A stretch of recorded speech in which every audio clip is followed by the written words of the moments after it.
আসসালামু আলাইকুম। আজকে হচ্ছে আমাদের রাজবাড়ী জেলার সাবেক এমপি আলী নেওয়াজ মোহাম্মদ খোয়ম সাহেব নমিনেশন কনফার্ম। সেই কারণে হচ্ছে আমাদের রাজবাড়ী জেলার যুগ্ম আহ্বায়ক, আমাদের যুব দলের যুগ্ম আহ্বায়ক আমাদের সোহেল কাকা,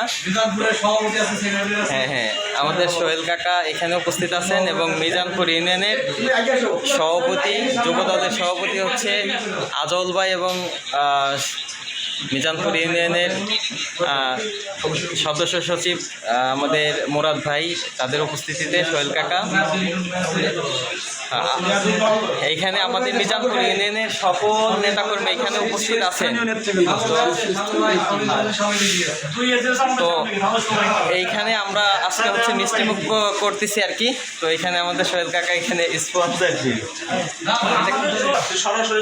খোয়ম সাহেবের হচ্ছে নমিনেশন কনফার্ম উপলক্ষে হচ্ছে আমাদেরকে আজকে মিষ্টিমুখ হচ্ছে এখানে।